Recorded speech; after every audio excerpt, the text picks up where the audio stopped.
Good morning. Today I have G Campbell with me. Hiya, would you like to introduce yourself and tell us a little bit about yourself? So I'm G Campbell. I write crime fiction books set in Victorian London. They're about a group of fictional detectives called the Bow Street Society. And basically I've got 5 of those books in the main series out, starting the Case of the Curious Client and 5 short story collections. And I also work as a receptionist part-time. Did you always know that you wanted to write? Yeah, ever since I was younger, I wanted to write, but it all started because when I was a lot younger than that, I wanted to join the police force because I loved the Bill and sort of all those sort of police dramas on TV. My mum basically raised us on those sort of TV shows. But unfortunately, I've got an eye condition, which means I can't actually join the police. So I decided, well, rather than if I can't actually join the police, I might as well write about them. So I, when I was in secondary school, I started writing like a screenplay. So it's sort of a bit like The Bill meets Midsummer Murders, and that was sort of about sort of a police CID unit. And then after that, it was my friend's 60th birthday coming up. So I thought, I wonder if I could write a mystery story. So I used sort of like the classic blueprint sort of framework to write a mystery story for my friend's 60th birthday, and that's basically where it all started. And what made you decide to actually go for it properly and write a book that you were going to publish? I'd sort of dabbled in other genres before that, but I think it was really when the KDP, like Amazon sort of platform, came along. I sort of tried to get sort of agent or publisher through with my other books. But when this platform came along, I thought, well, it'd be good to actually write something specifically in the knowledge that it would be published through that. And I've always loved crime fiction, always loved Agatha Christie. But I thought, what about doing something a bit different? That's how I came up with sort of the Bow Street Society. So rather than having like one detective, you have multiple detectives, but you don't always have the same group of detectives. So depending on what case they get asked to investigate, depends on who gets called in, because all the members have got skills and knowledge that have derived from their normal occupation. So that would sort of give you a bit of more of an element of surprise. So when you start reading the books, you really don't know who's going to be called in. So I thought, well, if I sort of go along those lines, I thought, well, Victorian London, I've always liked history, sort of been fascinated by the history of the police, Metropolitan Police and the formation. So again, I thought, well, that's a good period to sort of start with. And it all just sort of came, sort of snowballed from there, really. But it was good. It was different sort of knowing that while I was writing it, that it would be published, than if sort of tried writing it and sort of think, oh, having to send it off and do querying and everything. But so that was really where it started in terms of actually wanting to publish the books. Did you have to do a lot of research before you started about Victorian London, or did you already have quite a lot of knowledge if you were interested anyway? I had some knowledge, but I had what I'd done was I had sort of key sort of main areas which needed to research, sort of like technology, like telephones, sort of the police themselves, because even though the site is not actually a police like unit, I needed to know how the police itself was set up, so how they could interact with them. I also did a lot of research, went down to the Metropolitan Police historic collection that was down by the bus station at that point, that done their books.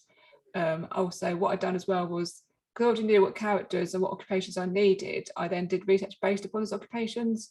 So for the cabman, I researched sort of cab stands and cab shelters, and also because he's going to be more the sort of transport and sort of like routes sort of person. So maps, trams, omnibuses, the nature of omnibus cabs and that sort of thing.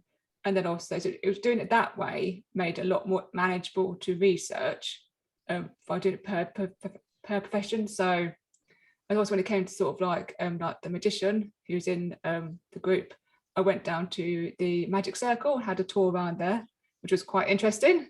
We were there a bit early, and we knocked on the door, and the actor was like, "Hello," and we're like, "We're here for the tour." He's like, "He's not here at the moment." Shut the door. I'm like, "Okay, we'll come back." And then we came back like half an hour later, and the signs on the door then, and the everyone's like, "Oh, hello, yes, I'm expecting you." It's like, "Do you want a pizza train?" Obviously, and they've got the inner sanctum, which we weren't allowed into. But it's really fascinating because they've got a mural up along the spiral staircase, a different history of magic. And they've got things in there like from Houdini and sort of the more Victorian sort of magicians, as well as David Blaine. Yeah, his stuff's in there as well, and they've also got a sort of their own theatre in there. And so once I'd had the tour, they then let me go into their library they've got in the basement, which has got every single book ever written about magic. So I was able to do a bit of research about my magician's contemporaries, and I was tapping into their knowledge. And then also I went to the Old Operating Theatre and Herb Garret in London to sort of do research into surgeons and medicine. So it's quite, it's the research never ends anyway, but just the initial sort of story, it was quite a lot of research to get done in the first instance. Yeah. Wow, that sounds like so much fun. Oh yeah, it's you get to go to some really interesting places. So yeah, and sort of get to talk to quite a lot of interesting people. I mean, recently there's a museum that opened in the old police station at Bow Street. So I was actually able to go and look at the cells, and they've done a few interviews on my podcasts as well, which has been really good. And I know the Metropolitan Police Historic Collection is moving at the moment, so they're new reading rooms, but they've got a massive collection of things. So it's just, I could honestly just go through these archives forevermore, really. But it is really fascinating. Yeah, I studied forensics, so I had to look at obviously the creation of the police and how forensics came about. And for my dissertation, I done entomology. So Yeah. Victorians were the ones that sort of really became interested in insects and started started studying them and keeping specimens and things. So yeah, I loved it. Yeah. It was fascinating. It was so cool. Yeah, because it was a few years ago when the London Museum held a Crime Museum Uncovered exhibition, which was actually artifacts from what they call the Black Museum. And that was really interesting, because obviously normally that museum is not open to the public, but obviously that was started in the Victorian era, because with the change to the law, which meant they had to keep certain artifacts for criminals cases and everything. So that was really interesting to see that. But it is just, I think the period that I'm on, because it's set in 1896, it's sort of, a lot of the science is emerging, but the question is always whether they can actually use it in court. So there's a lot of stuff that's actually emerged and been developed and sort of been studied. And sort of even sort of the poison side of things, detecting the poisons, is really interesting. But yeah, it of course comes down whether they can actually use it in court. So it's that transitional period, just the end of 19th century, just going into the early 20th, and it's a lot of sort of things you recognise as modern is coming in as well, sort of the telephones and that sort of thing. So I do just I could spend hours researching stuff, but then you think, I need to write a book.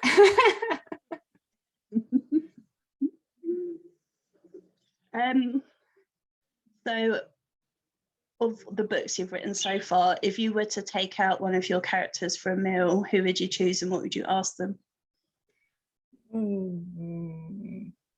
That's a good one. I've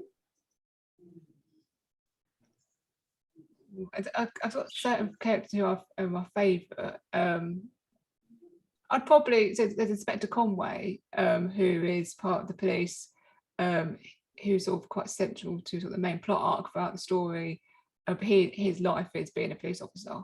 So I would probably take him out for dinner and just talk to him about just day to day what it is like to be a police inspector back then, and just really get sort of under the skin, because the psychology of being a police officer anyway is just, it fascinates me. You've definitely got to be a certain type of person to do that kind of work. I used to work at the witness service with sort of citizens advice, so based in the courts. So we're a charity that helped witnesses and bits of crime going through the process of giving evidence to court. So we wouldn't know anything about the case himself, but we would deal with like the police, the Crown Prosecution Service, other charities to support people. But even just from that sort of looking from the outside in, you can definitely see that you've definitely got to have that sort of resilience, but also you've got to be able, when I was doing it, I had to sort of call witnesses and sort of talk to them about going to give evidence, and they were quite sort of emotional conversations sometimes, because even though they might not be the victim of the crime, it might have, brought back memories of something that happened to them in the past. So quite often you might have people with tears on the phone. So it's just been able to sort of deal with that, and so definitely got a whole lot of respect of police officers. So just that whole sort of psyche and sort of culture of the police is something that, and how it's evolved, is really, I find really interesting. I think especially back then, because it still was relatively young as well and still trying to find its feet and everything. I've got a book called Control Systems, of Police Control Systems, and how sort of the police themselves were controlled from within. So that's really interesting. So yeah, that's who I do, Inspector John Conway of Scotland Yard. I would definitely take out to dinner and just interrogate him. And if you were to be transported into any of your books as a character, which book would you choose? Probably the Toxic Tonic, because it's set in a hotel.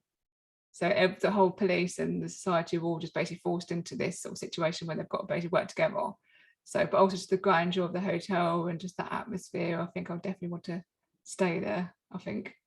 And also just to be able to sort of see close hand how they have that conflict and how they have to sort of put that aside and sort of get on with it, really. So I think that'd be really interesting to see sort of close quarters. Yeah. Which character's given you the most trouble? Well, in the first book, there's a character called Mr. Joseph Maxwell, he starts out as an apprentice journalist with the Gazette, and he was always just intended to be a bit of light humour, a bit clumsy. He was just meant to be like a side character. Whether you have sort of like the main sort of group and you have sort of people within that group is always going to be in there. And then I was writing one of the first scenes of him in it, and then he just happened to touch the hand of a female member, Miss Georgina Dexter, the artist. And I think, oh, right, okay, so you two are going to want to like now have a romance then, are you? And basically from that one bit, it's evolved into a whole will they, won't they? And when it comes to because at the moment we're working on the audio book for the Curious Client, I've done a script version of the book because I've got an actor doing all the male dialogue and a lady doing the female dialogue. And we realised that actually Mr. Maxwell's got the most scenes. I'm like, how did that happen? How did he manage to take over the book, basically? In that sense, he's very much it's become more of a main character, sort of pushed his way in there, basically. And he is one of my most popular characters. And then sort of the plot line with him that ran throughout the first 4 books then comes to a head in the case of the Maxwell murder, which is the latest book that came out.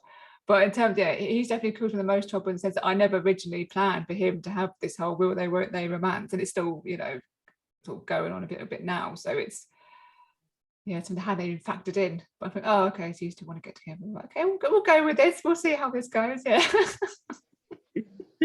Oh, I love it. That's brilliant. Even now people are like, we love Mr. Maxwell. So I don't want to slap him, but I still love him.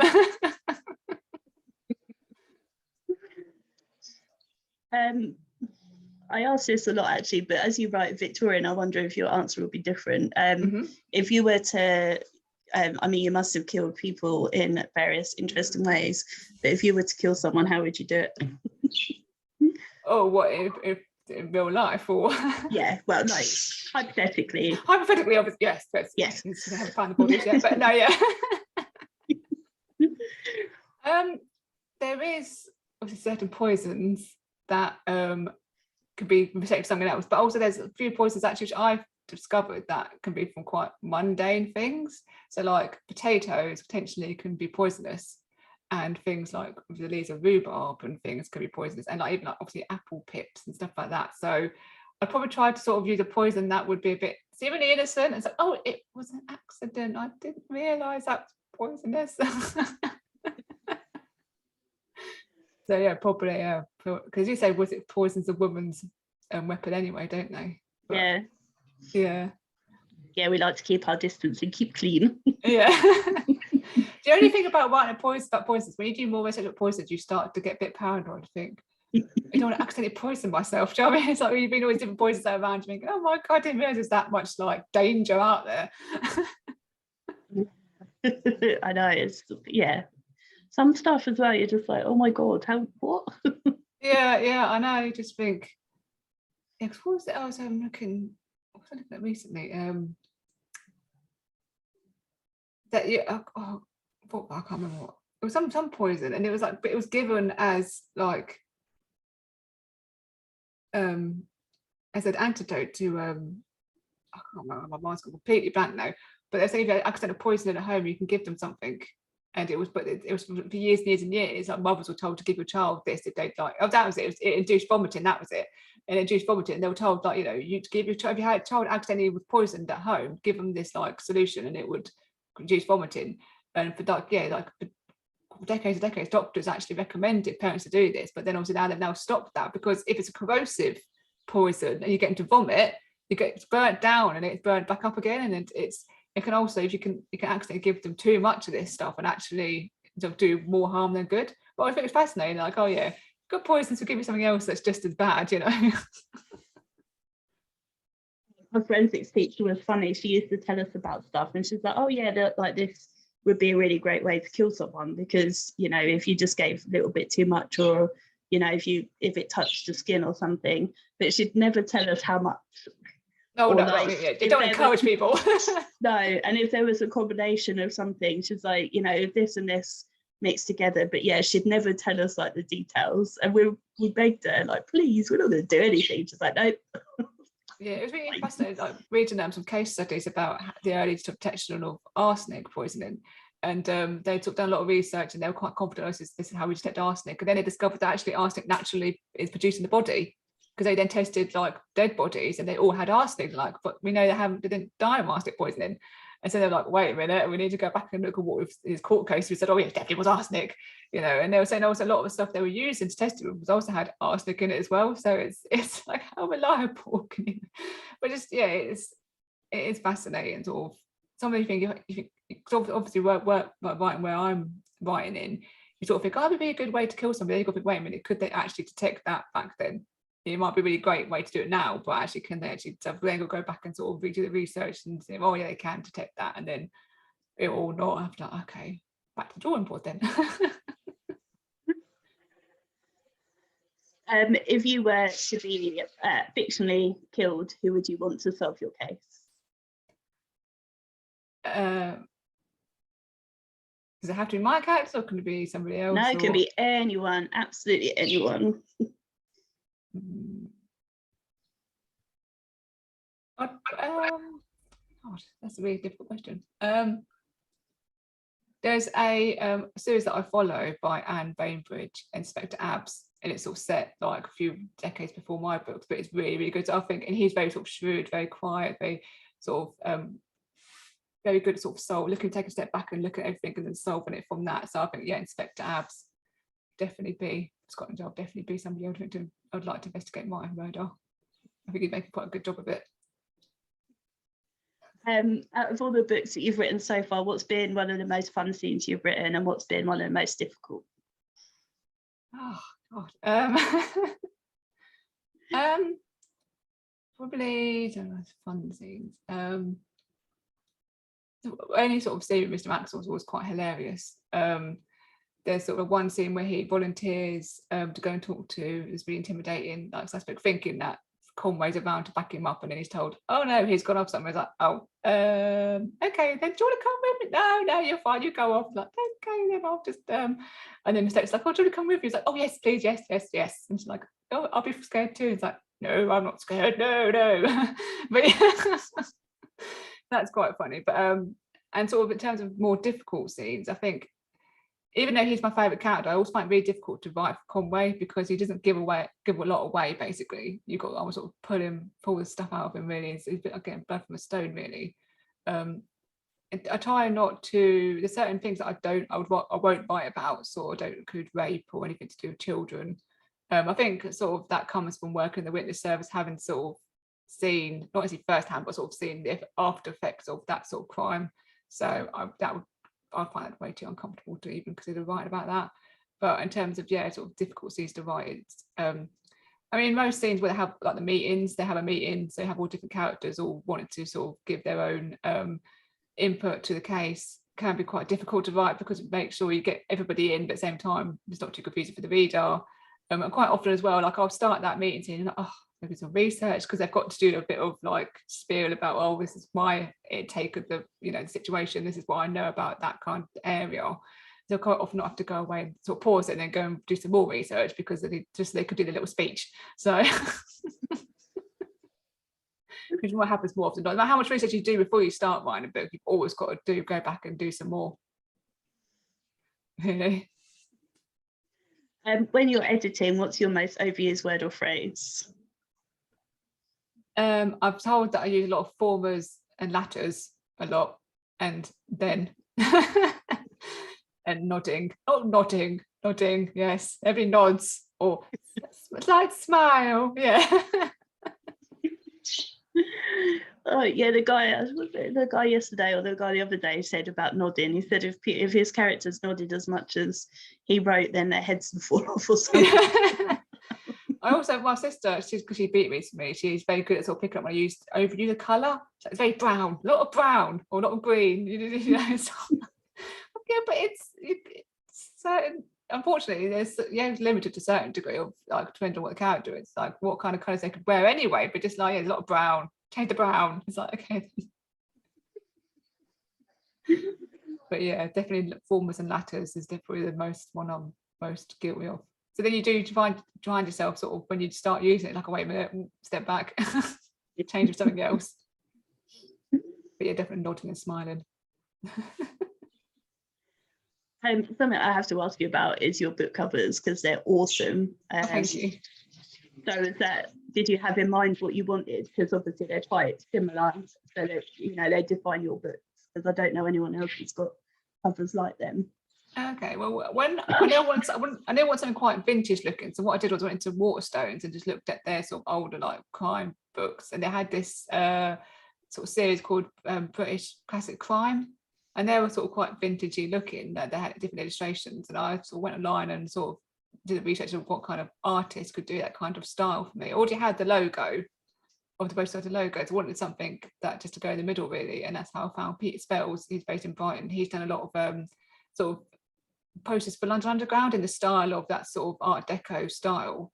And yeah, he's basically worked from the first book, he's sort of created his own style for each illustration. I wanted specifically to do it on a black background with the white title and my white name and the logo, because I wanted to stand out when you're scrolling through thumbnails on Amazon, that you would instantly recognize, oh, that's a Bow Society book, because I could see the black and then you can enlarge and see the illustration. And also people quite like the fact that it's even it's got a quite complex illustration in the middle, it's still quite simple. So people do think that it sort of keeps in keeping with the era of the books. But yeah, it was quite conscious sort of effort on my part to sort of keep that sort of consistent branding, because they're all part of the same series as well. Like the case books, they're slightly different, they're all sort of similar like cover layout as well, because again, it's all part of the same series. So when I want to eventually do a spin-off sort of series of, so each character will get their own like book basically, so what they're doing beyond the society, and again that will have its own like branding and color scheme. So but it's just really just it's actually to stand out really, and just to have a consistent brand. Well, it works. Oh, thank you. Does. If you're able to spend a day with any author, dead or alive, who would you like to spend a day with? I've been a bit torn really, because I'd want to sort of spend a day with sort of Conan Doyle, because obviously he's from that era, and obviously got a lot. He knew a lot of famous people as well, so I imagine he's got quite a lot of stories to tell, which is quite interesting. But also sort of in terms of sort of constructing the mystery and everything, I would also like to talk to Agatha Christie, because that's where my love of sort of crime fiction came from, because I was just always fascinated by his idea of the story itself being a puzzle and they have to solve it, and it's such a difficult thing to do, and it just really just fascinated me from when I started to do crime fiction. So I definitely would want to talk to her about how her process and how she sort of goes about doing that. But in terms of everything else, Conan Doyle, I could talk about him for hours, because he knew Houdini and all these other people, and it's just you could talk to him for hours and hours really about his work and the people he knew. Yeah, he was fundamental in helping create forensic stuff as well. So I'd quite like to talk to him. Yeah, because when I was younger, I read a book about his life from the library, and there's so much more stuff he did outside of his writing, which was fascinating, especially with miscarriage of justice and everything. And it was just really interesting to read this different side of him. Yeah, I know, and I had no idea either. He'd done some great stuff. So I imagine he'd be awesome to talk to. Yeah. So what do you like to do when you're not writing? I like to watch sort of documentaries. I'm quite into that faking it, where it is a crime where they have the profiler and the listener and the watcher, so they analyse people's body language and their language, when they do pre-suppose everything to sort of get hints of their deceptions. That's quite handy, sort of think, oh, that's good to borrow that from my books. But also I've really got into my £600 life as well, so that's really interesting. So but it's watching TV, or spend time with friends and family. But I do like to go down to London whenever I can. I do like to use like real places in my books. So if I can go and visit them, then that's really good. So I'm only like half an hour from London. So I've gone to the Bow Street Police Museum a few times. I've also been to other museums. But really just because I've got friends down there as well, so I could stay with them. So I just love London. There's so much stuff I still want to go and do in London. I mean, one day, me and my two friends, we just was Victorians. We did a Victorian day in London. So we went to Baker Street. Obviously we took a picture with the policeman out there, and then we went into the museum, the Sherlock Holmes Museum. Then went to Charles Dickens' house. We had afternoon tea in one of the hotels, and then we did Jack the Ripper walk in the evening. It was funny because we all sat on the train going into London. This woman was like, "Excuse me," it's like, "Yes." Like, "What are you in?" And we were like, "What do you mean?" It's like, are you not in a production? We're like, "No." She's like, "Oh, okay." Oh, just because you're dressed up like Victorians. Like, "Oh no, we just love the era. We're just doing a day out in London." Nobody actually really said anything apart from her. But then when we were getting our pictures taken outside the Sherlock Holmes Museum, also all the tourists were like, "Oh look," and they were like taking our picture as well. And we're just like, that was a really fun day. So Yeah, I can imagine. It's funny because I went to London for my cousin's hen do. I don't live far away over. I love London. But we had penis dealy boppers. Yeah. But we got loads of looks, and a few people took our pictures. Like it was quite a while ago now, but it can't have been that unusual. But no, the amount of attraction we got for those was embarrassing. Yeah.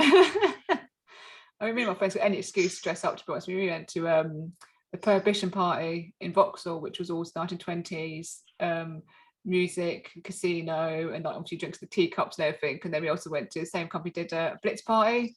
So that was all 1940s. Everybody's dressed up in the era, and the live music and the cocktails were all like of the era. So that's really interesting. They also did the Vintage Festival, where they had at South Bank Centre, but every floor in the centre was a different era. So each bar was a different decade. So you have like the 1950s bar or the rock and the jukebox, and then you could then go up to the 70s, or they also had like the 20s and 30s era. So that was a really good day. Oh, that sounds amazing. How do I not know about this stuff? They've actually now moved the Vintage Festival up to Edinburgh now, unfortunately. Yeah. But yeah, when we went there, they had it was like a soul concert. So we got to see Percy Sledge live, which was really good. And Rose Voice was singing as well. So that was really, really good day. That's awesome. Yeah. Are you going to any of the book festivals this year? So I was meant to do Birmingham in July, but that had to get postponed till next year. So I'm still doing it next year, but then I'm also doing Books on the Beach in Blackpool on the 20th of August. So that's 70 plus authors there. It's at the Village Hotel in Blackpool. And basically they have sort of 3 types of tickets. They've got like all-day tickets, morning tickets, and afternoon tickets, and all the all-day tickets have all now sold out. So that's pretty good. So I'm really looking forward to having the first sort of book sign event I've done in a couple of years, obviously, because of pandemics and everything. So I'm really looking forward to doing that. So they're my stall and all my antiques and things, and yeah, I'm hoping to get a new dress as well for that. So because I like to wear sort of my bustle dresses when I go to my book signing, so I need to get a new one from my supplier. So yeah, I'm looking forward to doing it. My sister's going to help me with that as well. So I'm really looking forward to be able just to meet people and get back into the fray, really. My group is sponsoring the Birmingham one actually, so I know about that, and I'm going as well.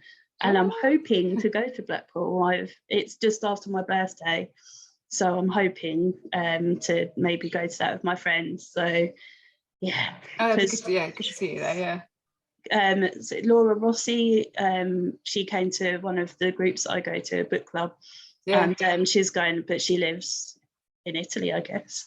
Oh. So she's coming, so it'll be nice, because there's not going to be many chances to meet her either. So yeah. So hoping that it just depends on funds, because I'm going to Harrogate and Bloody Scotland and Capital Crime, which are just really expensive. Yeah. Oh yeah, I can imagine. Yeah, I'm hoping. I think this year as well, because I went in 2018. I went to the Jack the Ripper conference in London, which is really interesting. Which is basically designed for all the Rippologists to meet up once a year to discuss their theories of the case. But when we went there, they had a talk by Professor David Wilson, so that was really good. And there was also talk about Lord Lucan's case. There was some new evidence that the lady had found. She basically got the notebooks from the investigating officer. So she was sort of presenting that, and also there was a lady who's quite in making contact with the BTK killer. So that was quite interesting to have her talk. And I think they're going to do another one this year. So even if you know, just not necessarily to chat the Ripper stuff, it's actually good just to go. Very passionate though, very, very passionate. Yeah, there was a bit of a debate after one talk about one guy had presented his findings and what his theory was, and it was a very heated Q&A, shall we say. But I got to meet Martin Fider, who's the co-author of the Official Encyclopedia of Scotland Yard. So that was really good. I got to sit next to him and to ask him a few questions. I think when I said to him, I've got your book, I think you expect me to say, oh yeah, one of your objective books. When I said, oh, the encyclopedia, he's like, oh yeah, I really enjoyed doing that one, yeah. So yeah, that's quite good, yeah. So yeah, because there's an autopsy live in London, which I want to go to as well. That sounds I awesome. heard about that, Yeah, someone went to it and said it was really interesting actually. So yeah, I kind of want to go to that. I think it's in July in London. So yeah, I've actually got one of my books. I've got it's a replica of a textbook on how to do an autopsy from the 1870s. So that so that's actually a really interesting read. But yeah, so that's quite good to pull stuff up. Obviously, I've counted the surgeon, so he does all the autopsies and everything. So it's really good to actually. It tells you all about how to set up for the autopsy and what the tools to use and how to identify different conditions and different signs and different like organs and everything. So that is actually a really good book. But I say it's not an original publication, but it's a reproduction because quite a few companies online will do reprints of old books, which is really good. Yeah, everyone, if I tell people I do forensics, oh, does that mean you deal with dead bodies? But like literally, no, never. There's so many different parts of forensics, not just dead bodies. It's fascinating, different areas of forensics. And we asked repeatedly if we could go see an autopsy, and our lecturer was like, yeah, we'll organise it, and then it never happened. So, yeah. Obviously, the pandemic happened, so you know, it's quite her fault. I suppose, but still, it would be nice to. So you're hoping to go to that then, are you? The autopsy live? Yeah, I do want to. I've booked the week off because it's the weekend before Harrogate anyway, so I've booked the week off work, so I could. And it's on a Saturday, I think. So. You might as well then have the time off in between. Yeah. Yeah. I just hope that I'm not going to be one of them people that pukes really because of the smell. It is definitely a distinct smell. I have smelled sort of rotten flesh before, and it's a very unusual smell. It sort of changes. You smell it initially and then it changes. It's it's hard to describe. It's it starts off almost sweet and then it goes sort of bitter. It's really the sort of closest I can sort of describe. I always say to people it also reminds me of sort of vanilla. If people like vanilla, I'm like, yeah, but it does remind me of that kind of smell. It's such a strange smell. Yeah, we had to dissect rats as part of our degree, and my friend gave me a tissue with Zoflora on. So now every time I smell that Zoflora, I'm just going to associate it with that day of dissecting rats because, you know, lots of, the smell in the lab was pretty special. Yeah. Yeah, because the old operating theatre, they have got like old specimens in jars and things, and obviously they've got the original operating table with sort marks on, which is interesting because it's obviously above the church. So they said they used to have to put a layer of sawdust between the floor and the floor of the operating theatre and the ceiling of the church because blood was literally dripping down through the floorboards onto the partitions below. It was like, oh, nice. Oh dear, yeah. Because it used to have a door into the hospital, straight from the hospital into the operating theatre. But because basically when they found it's reopened in the 1960s and it's basically the same as when they left it. So, you know, if people can get down there, it is a really interesting place to go to. Yeah, I have to. I mean, I do try. When I went to Bloody Scotland last year, and there's an old jail in Stirling, so I had to look around that. Oh yeah, it was so high and so small. The cells were tiny, and they would. I think, in the earlier days, they just had hammocks to sleep on. Yeah. I mean, I know they're not supposed to be comfortable, but if you went to the Galleries of Justice in Nottingham once, and that was really cool because you start off the tour in the panelled courtroom with the judge sat and the judges, and you have to then go down behind the dock and into the cells, and then you go around into the courtyard where they've still got the original scaffolding, and you can see all the graffiti on the walls where people obviously through the years have sort of etched on the walls. That was really interesting. But yeah, the doorway's very low, as I found out because I accidentally hit my head on one of them. Because there's this woman who's in a part about this wall, she's like, come on, like, well, of course you forget that she's only playing a part. He's like, oh, quick, run. And then I'm banging my head on the door. And she was like walking on the line. She's like, oh, you know, you're all being really, you know, trying to do the same part. And she's like, are you okay? I'm like, yeah, I'm fine. I'm lucky I'm quite short generally, but I never hit my head on anything. Oh no, it's a place to hit your head. I'm not the person to hit my head on it, so. This year, when I got to bloody Scotland, I got to Edinburgh for a day first because I've never been. I just went through on the train, and there's a museum there where they've got the stuff to do with Birken hair, and apparently there's a notebook with the skin. They used the skin of one or the other to make a notebook, and apparently it's in this museum in Edinburgh. So yeah, I'm gonna go to that. I'm gonna see. Yeah, me and my sister keep trying to get up to Edinburgh. I haven't been to Edinburgh, but I have to make a note of that. Then I need to go there as well. Yeah, if I can remember what the museum's called, I'll send you a message after. I can't. Someone told me about it. I'm like, I need to go there. So it was a good website for sort of more unusual stuff like that is Atlas Obscura, because me and my friends found a Cold War nuclear bunker behind a housing estate in York. We went and we actually went for a tour around there, and we were like, didn't even know it existed. But that was really interesting because we actually found it on the Atlas Obscura. So it has got the more sort of unusual sort of locations on there. So oh yeah, because you can search by like city, so you just tell you like, so you obviously got, you know, it does list that more like standard sort of places, but it's sort of sometimes it is literally just like it's got the Old Gate Pump is on there, so it tells you how to find it and where to find it and everything, and sort of stuff that's not necessarily a museum, but just like literally a location you can go and like, I've been there now, you know, sort of thing. But it is really interesting because worldwide as well, it shows you places worldwide, not just in the UK. Oh wow. Yeah, so that's cool. yeah, and they've got some really good articles as well. If you subscribe to their newsletter, they've got some really good like articles, more unusual things and sort of different variety of subjects. So it's really good. My day is sorted. That's fine. Yeah. Oh yeah, it's easy to like. I've got 10 million things out in London I want to go and says, oh, I didn't know. Says, oh, I'm gonna go there. I'm gonna go there. Okay, wait a minute. I'm gonna find the time to go to all these places. Yeah, that's always the trouble, isn't it? Yeah.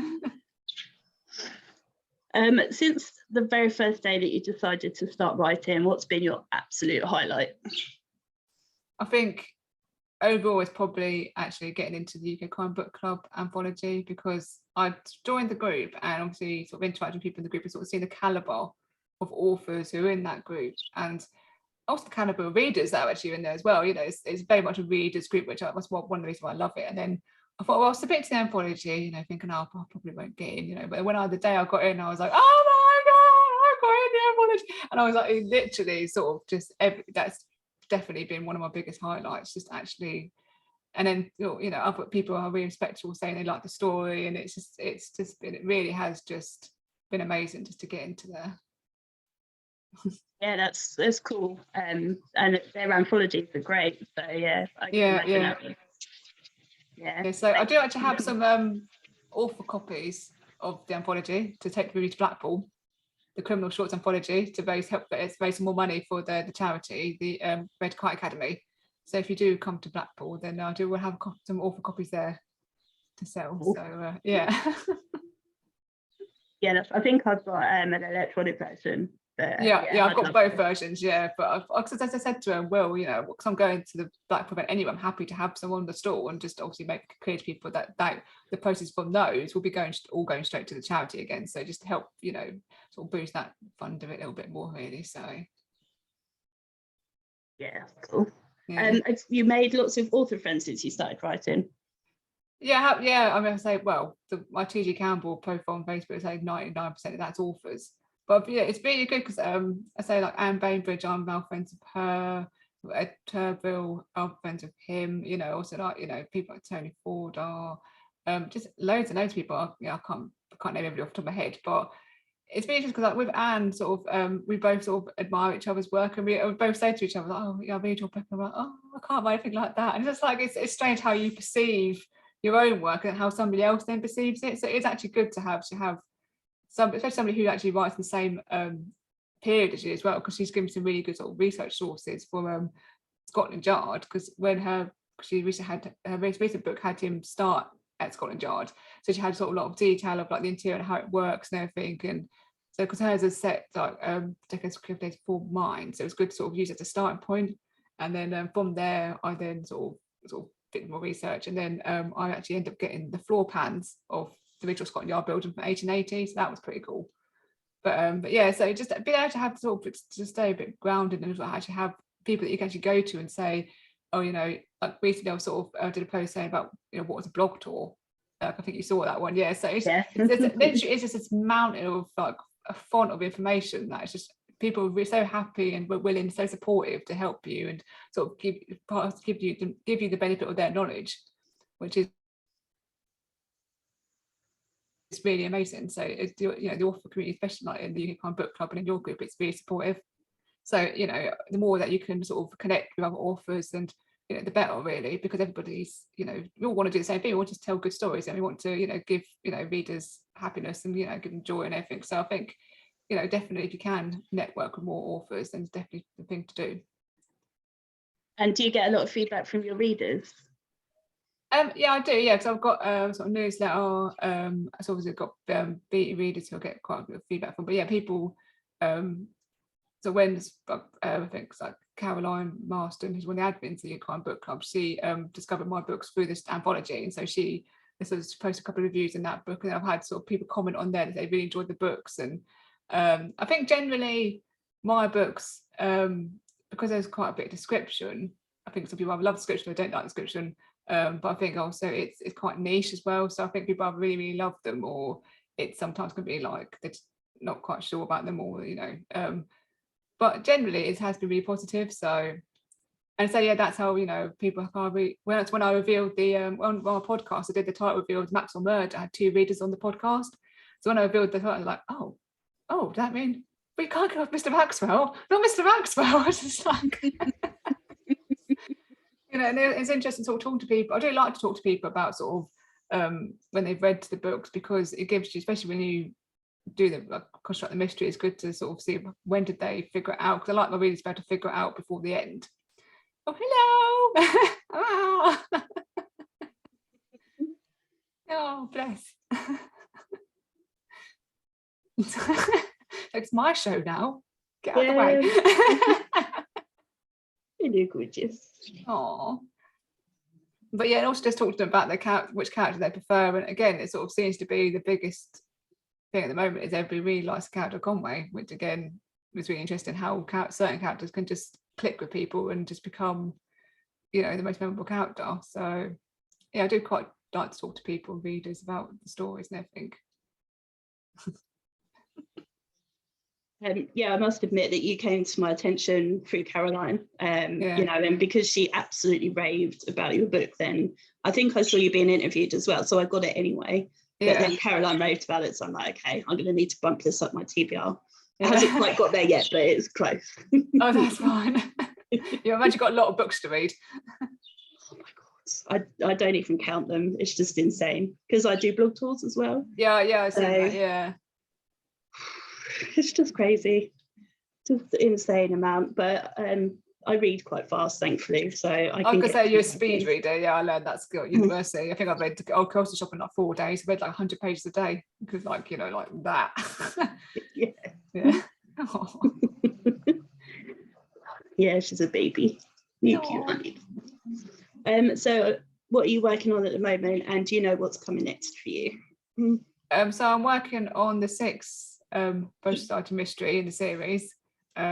Just sort of recently started that. I also release in serialized form the short stories from the case book across the year. So at the moment we're I think it's on part 4 of the case of the Scream and the Smog, which was actually really good because I had quite a lot of help from the historian at the Peabody Trust, because the story is actually set in and around one of their estates. So she gave me quite a lot of contemporary like photographs and descriptions and stuff about the estate itself. So you know, so that's really good to be able to sort of draw upon her knowledge. So at the moment, so I'll carry on. I'll do a new story for that. So I tend to do 3 stories in the newsletter throughout the year, and then I do 2 brand new ones for the collection that comes out on Christmas. So that's sort of those 2 sort of writing projects. I'm also currently working on the next podcast episode, because we have an official podcast, and also said the audio book for the case of Kira's client. So I've got Phil Rowe, who is he is doing the dialogue from the male characters. I've got Jaden Brandliff, who's doing the dialogue just Dr. Weeks because he's Canadian, and I've got Sabrina Paul, who played Miss Trent in the book trailer for the Case of Coots Client. She's doing all the dialogue for the female characters, and then I'll be then doing the narration in between. Because even though it's not necessarily the way that you'd normally do an audiobook, because there's so many characters, especially in the meeting room scenes, I felt that you needed to have that differentiation between the voices to be able to follow what's going on. So it should sound really, really good. I mean, you know, they're just amazing. Like, if, you know, Phil's just, how he can change his voice is just, you know, it's just incredible. So we're really enjoying that at the moment. So just doing that. And also just newsletter, blog, website, all that sort of usual stuff, really. So there's always something that's got to be done. Yeah.